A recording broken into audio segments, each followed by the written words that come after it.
Alright, hey guys, this is my 5-minute stretching workout. I do this after all my runs. It's super important to stretch because I got injured in high school and stuff, and stretching is good for injury prevention and just like longevity. So this is just a 5-minute workout. I usually do it twice. You could do it 3 times, 4 times, just once, whatever.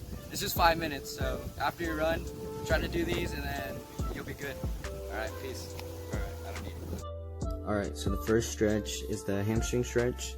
I'm going one leg at a time because I like to check how even and uneven my legs are, and it's also good to stretch at one at a time because sometimes when you stretch both, you're relying on one stretch, or you're like stretching one leg more than the other because it's just super tight.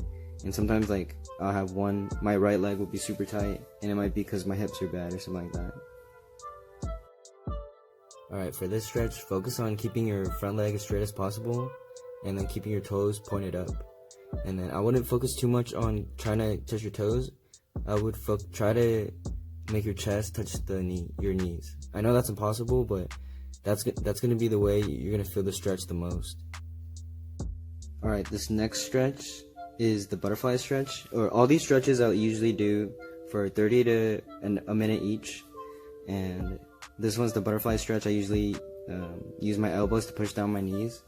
And your goal is to keep your heels close to your butt, and this stretches your groin and some of your hips. And yeah, and I try to lean forward and get my nose to touch my feet, because that's how you know that you're like super flexible on that. Alright, this is the next stretch. This is for your thighs.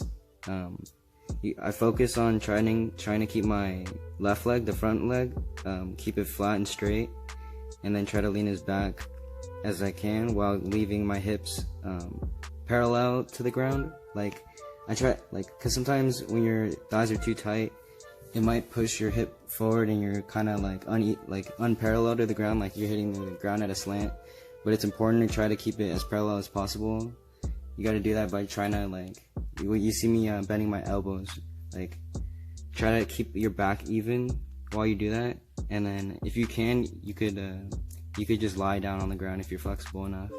But I would say only do that if you could tell that your hips are not moving.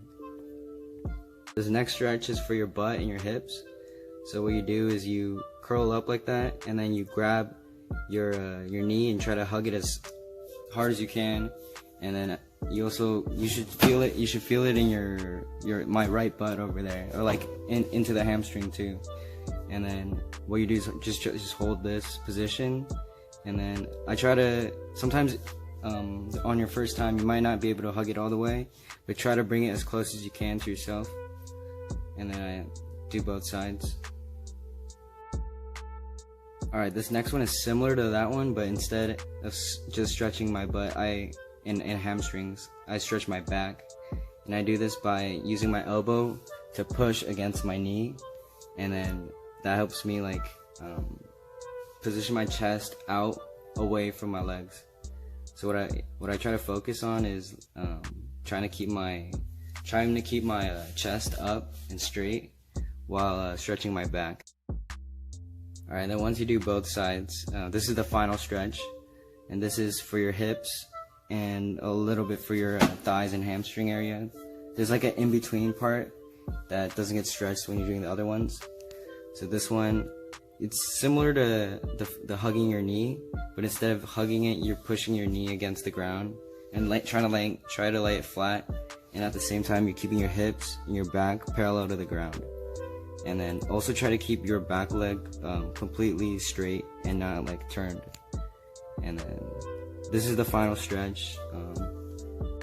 These stretches are going to be really important for anyone who's running, getting into running, have been running, because this is going to allow you to notice what's going on with your body, like what may be off, what's kind of tight, and it'll help you teach yourself about how you're running, how you're doing, and it also helps with the longevity, because you'll notice on your runs that you'll feel more flexible and just more fluid in your runs. Alright, hopefully you guys like the workout. Anyone could benefit from these workouts, even if you're not a runner. But I'm gonna start try to make these a series. So if you guys have any workouts or anything that you want me to show you guys, just send me a message or leave a comment, and I'll look at it, and I'm gonna try to make this a series. So let me know if you guys like it. Peace.